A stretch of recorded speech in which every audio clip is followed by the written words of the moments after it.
So that was my expectation at the time.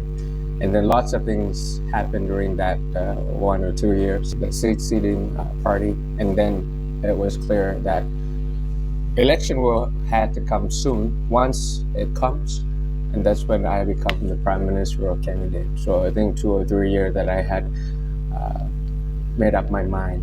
But even a month ago, did you really expect to be in this position now? Yes or no. If you went through all my interviews with the foreign media and the Thai media, I did my campaign management. I look at the data, previous data, historical records of all the elections, local, national, and I saw that I had a political canvas of 160 seats.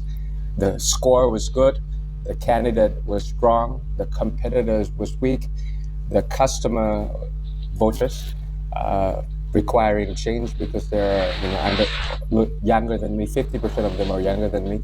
So I had these numbers that I cranked out. The political canvas was 160. The rest is all about probability, how we can turn, this political canvas into seats, and we got 151. So 90% probability.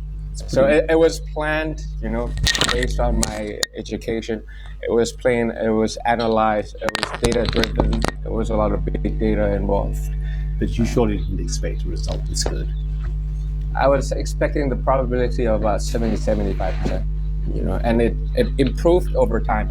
When you ask about my expectation 2 months before, 3 months before, maybe, if I have this as a strategic political canvas for me, and then I would say the probability of 50 or 75, that depends on how strong our campaign was, how often our candidates went out to visit the constituency and our policies and things like that.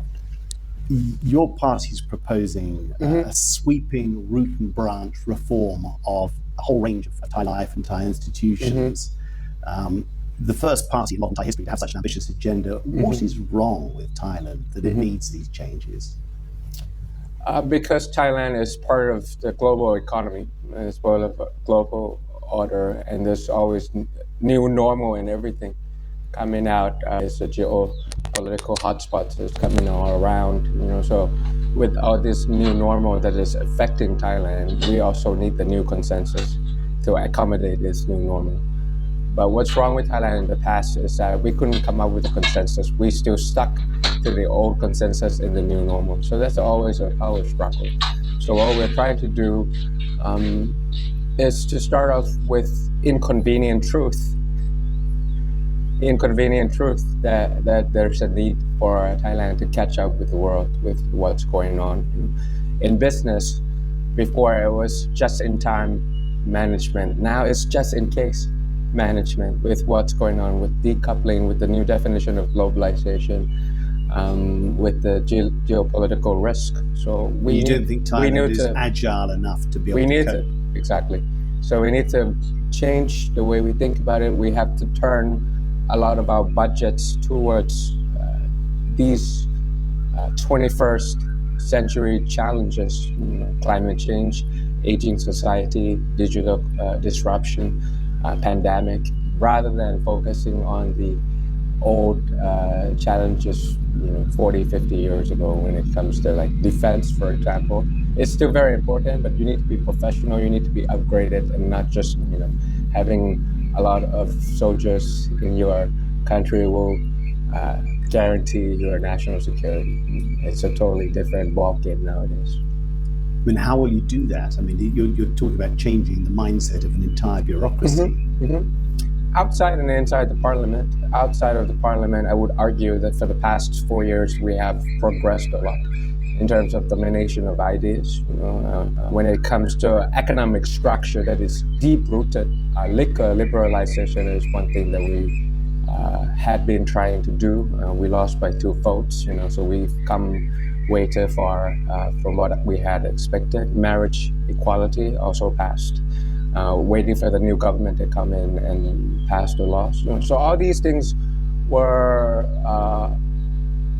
inconvenient truth once as well. Like 4 years ago, nobody would be discussing about it or we'll be talking about this. So I think we've come quite far. And outside the parliament, if we can dominate the ideas that these kind of progress is a mutual benefit for all walks of life. If the economy is not a trickle-down economics, and it's a strong foundation of economic all around Thailand, and it's not just Bangkok, it's going to be good for everyone. For example, I mean, you're trying to change an entrenched system with some very, very powerful, unaccountable institutions that have kind of kept it the way it is. This same establishment has thrown out elected governments in the past. It's banned prime ministers. Aren't they just going to do the same thing to you if you get into power? Well, if you look at it from an inside-out perspective, it has happened in Thailand before, but I look at it from the outside in. There's a lot of various countries all around the world that had to go through the same kind of experience here in Thailand, unaccountable, invisible hands of power throwing out away elected officials. So if I look at the international experiences of how they came out of, how they broke the cycle, came out of military coup, South Korea, Indonesia, some of our friends in Latin America.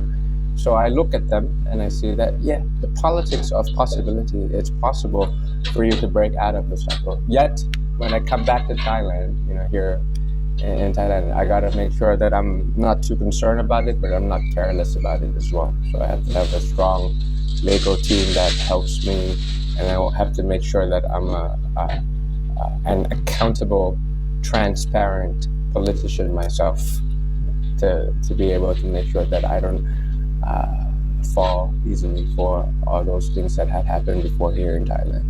I mean, when we talk about this sort of establishment and things being stuck the way they are, I mean, are we talking about is Thailand's problem mostly because you've got an army that keeps interfering in politics?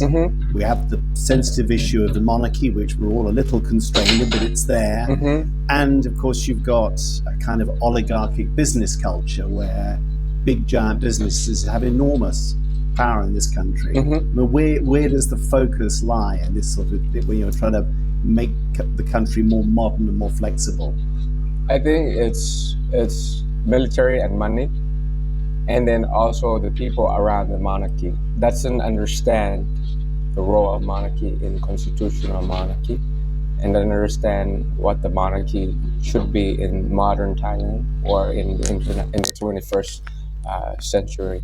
So how we take care of all these first two in terms of military and money, increase accountability and increase transparency.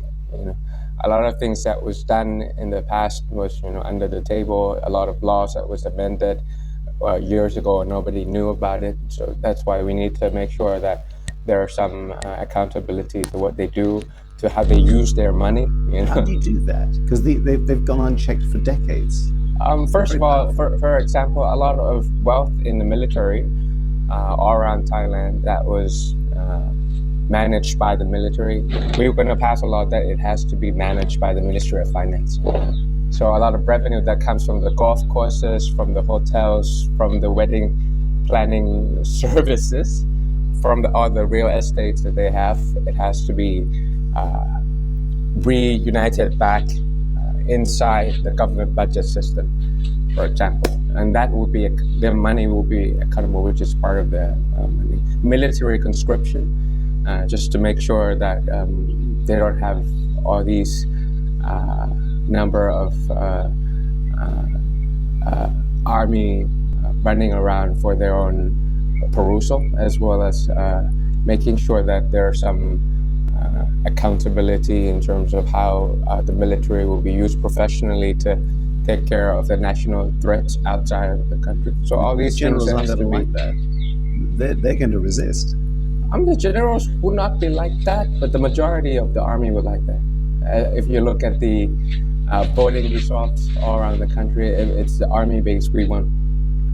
So I think it's not just about keeping the army or army management in the dark of how it's done inside the barrack, inside their own army camp, but also just to make sure that the rest of the country understand what's going on inside. And I think it's about 1% versus 99% all around the country, including the army as well. So I think the people that it's part of the unfair, dark moments inside the army would understand what we're trying to do. And I think a lot of it needs to be a dialogue between what we're trying to do in the army as well. And the monarchy, you've called for a conversation about the relationship between the monarchy and the people. Mm-hmm. But this is such a sensitive subject. Many people would say Thailand just isn't ready for that. Mm-hmm. I would argue again that, if we were to have an interview together with BBC 4 years ago, this question wouldn't be on the topic. But I think we have some maturity and we have some tolerance to really speak out about the monarchy in the more mature way. So I think a lot of Thais don't have that. And they're not that ready. Mm-hmm. You're going to face some very difficult opposition. Yeah, but that's a flow and not a snapshot. Like I explained to you. I mean, in the beginning, it was a taboo that even a mild criticism or even a mild question is unacceptable. But nowadays, talking in the parliament is starting to become possible. Talking with the media is now possible. So now that it's more neutralized, and if we speak about this in the most mature and careful way, I think people will start to understand. Even the conservatives that understand what the role of the monarchy in the modern century would be, in the 21st century, in modern Thailand should be, and how constitutional monarchy should be governed. I think that's when we're starting to have a good conversation and dialogue, and that takes time, that I understand. The one specific measure that your party zeroed in on is amending the controversial lèse-majesty law, mm-hmm. 112 as it's called, mm-hmm. in Thailand. Yet that is the issue on which many senators say mm-hmm. they cannot support you. It could block you forming a government. Mm-hmm. Why not just drop it for now? Why not say, okay, let's push this aside for this term of government in order to overcome the opposition of the senators and focus on other issues? Because it's what we had promised the people. And, we've been clear before the campaign. We have submitted the law 3 years ago, 2 years ago, 3 years ago, way before the election. And also it was part of the campaign, even though it's one of the 300 policies that we have submitted. There's a lot of challenges, not just Article 112, but it's part of a political situation nowadays as well. So it was one out of the 300 policies. But it's the most controversial, it's the most difficult mm-hmm. for so many Thais to swallow. We have to separate out, if we have enough mandate, we have the votes of 14 million people, and they understood. It was clear, it was transparent that it's one of the agendas that we wanted to push. And then, of course, there's some senators, appointed senators, that didn't agree that, the sentiment of the era has changed. There's inconvenient truth. But they have the power to block you. Yes, for one last year. And I would disagree with the question whether all the senators would think the same. I think that would be a quick brush of the picture as well. There's a lot of senators that I have spent some time with during the past 4 years, and the desire to do and the details, and then you say, okay, actually I agree with this. I don't want monarchy to jail a juvenile at the age of 15 years old anymore. So it's about dialogue again. It's about conversations. But I think to assume that all Thais disagree, that's a bit of a quick brush all over. But I think if I get a chance to sit down and talk to the people who are opposing it, or people who actually wanted to increase the penalty of royal defamation, I think we'll be able to find a common ground or consensus going forward. And the best place to have a dialogue about this with some maturity with transparency is the parliament, and that's the role of the parliament in the first place. Now, you've got a very broad and ambitious agenda. Some of the sort of changes that you're talking about. Agenda. I had my first year agenda. I had my first term agenda. I had my 2-term agendas. So we have a timeline and a roadmap for each. In coalition government at the moment is to amend the constitution, for the people, by the people. So that's something that we have to do through a referendum, and it's executive power. So that could be done right away to remedy the situation when it comes to political turmoil, to find a new consensus as well. In terms of... You think you could actually get a new constitution within your first term? I think so, yes. It has to be through 4 or 5 referendums, but I could start off with the first referendum asking the people whether they want a new constitution by the people or not. If that's the question that is passed, then we can start the process within the first 100 days, to be clear. Yeah. In terms of economics, liquor liberalization, we have the same market size as Japan. We have 2 producers. Japan has 40,000 producers. So just by having a Minister of Finance, we could just amend one of the ministerial order to say that you can't have a barrier to entry just because of registered capital or the size anymore. So that way we could decommoditize all the agricultural products here in Thailand, from rice to tapioca to sugarcane to all the fruits here in Thailand. So that could be a way to jumpstart the economy. Electricity prices has to go down by about 20-25%, negotiating. Ministry of Energy, as well as the energy moguls. You think they're making too much money? They are having too much benefit from the previous government through contracts that is unfair to the people. So that's something that has to be mended. The last thing is to help the SMEs within the first 100 days is called SME lottery. It's something that we learned from Taiwan, just to have an incentives for people to go to do their shopping at the SME outlets rather than large enterprises all the time. In terms of our future education, I think we can start off by making sure that the teachers are back in the classroom and without any bureaucracy anymore. So these are something that during the past 4 years as an MP, we saw that there are things that just with the executive power, without additional budgets from the parliament, could actually push for change. A lot of things has to be done through the legal amendment, military conscription. That's give it first 1 year in order to push it through the agenda in the parliament. So we're pretty realistic when it comes to these things. If we have to do something that demanded more budget, it's probably impossible within the first 100 days. How would your government's foreign policy differ from its predecessors? Well, not a quiet diplomacy, not a bamboo diplomacy, but a rule-based one. Would be an a la carte and not a buffet. Would be more like a poker and not a chess game. A la carte, not a buffet in the sense that for the past decade in Thailand, it was pretty clear because of the military junta relationship with a certain country. You mean Myanmar, of course.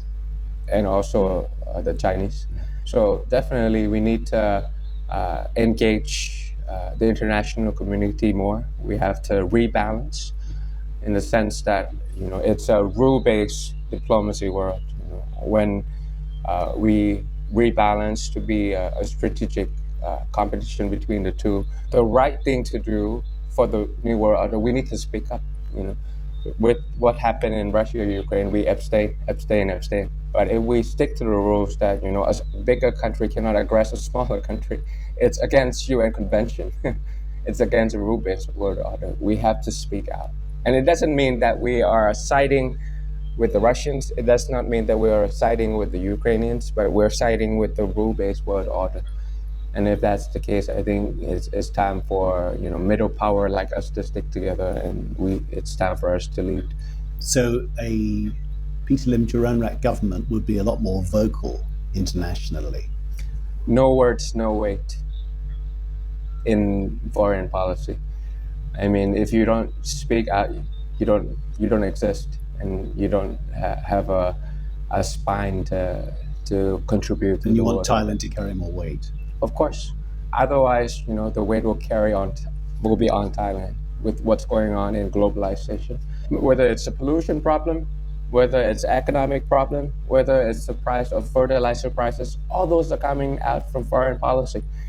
All those are coming out from all of the world, and we don't have enough appetite or energy to fix all these problems at the very downstream. So we got to be very active in foreign policies, because all of our problems that are happening here domestically is coming 7,000 kilometers away from Thailand. So you have to be more active, you have to be more vocal, and you have to carry on the weight. Otherwise, the weight will just tumble down on your country. One point about your party is you're involved in very tough negotiations at the moment with your coalition partner, Per Thai. Mm-hmm.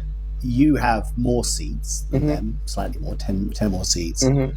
But they have the option of getting into bed with almost anybody else, and you don't because of your principles. Doesn't that, in the end, put you in a weaker position? Because Per Thai know that if the deal doesn't work out with you, they can go and get into bed with some of the other parties, and that's fine for them. And they know that you don't have another option for government apart from a partnership with them. Oh, I'm not sure if I agree with the premise of the question. I think we both don't have the options. It depends on who you ask, probably. But I feel like from my interactions with Per Thai leadership before the election and after the election, I don't think any of our parties have the option of getting out of what the people have labeled it as coalition of dreams, of hope moving forward. So I think the expectations of people, of us forming the government, is a hefty price to pay. If we have to destroy their hope and dreams of moving Thailand forward. So I don't think we're in the position of weakness.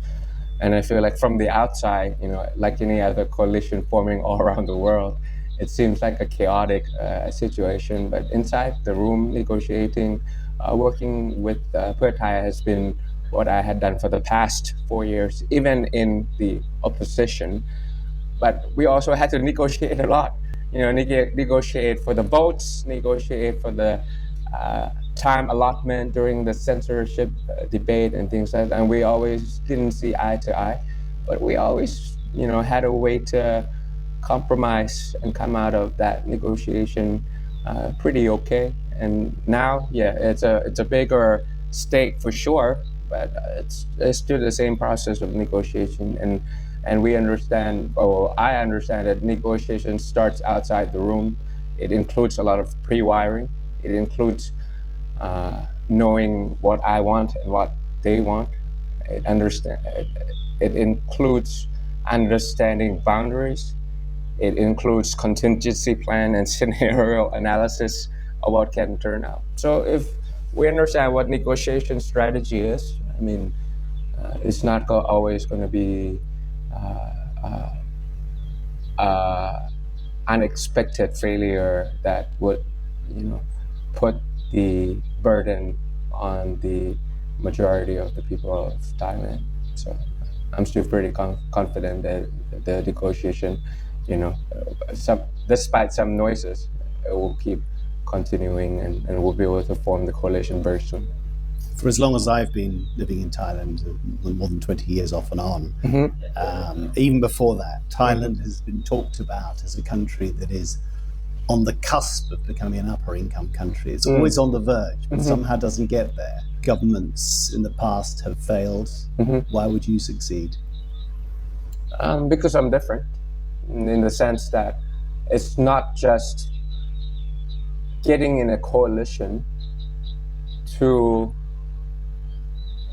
pursue a quick fix to pursue my own agenda, but I'm here in the government for the people to make sure that it's not just a short-term wins of votes to get me into a prime ministership or to get me into minister of seats, but really to show that what's wrong with Thailand can be fixed with what is right with Thailand.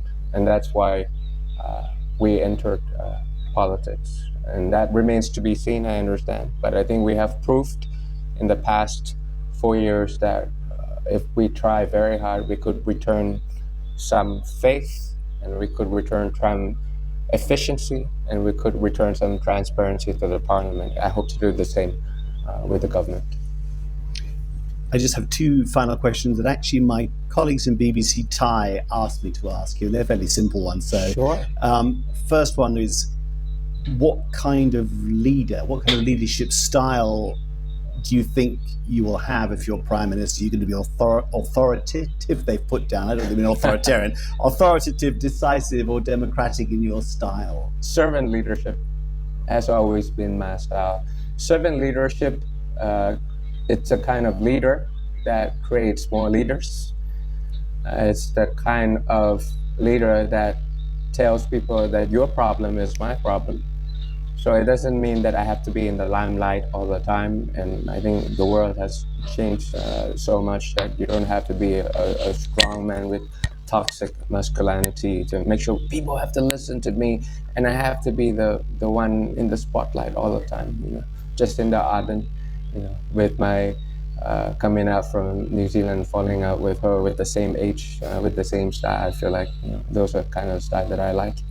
Pepe of like other people. So no more puyai. No more puyai.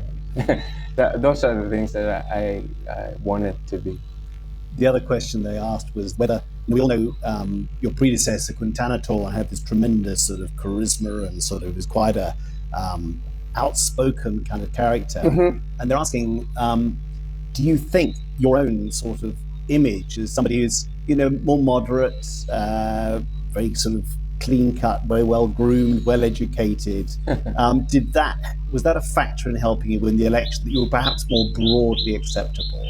Well, Quintana Tor and he's an ultra marathoner.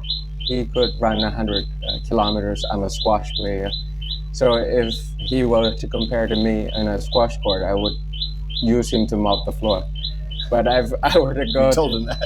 Yes. If I were to go run with him with 100 kilometers, I would probably die in the first 10 kilometers. So we're different.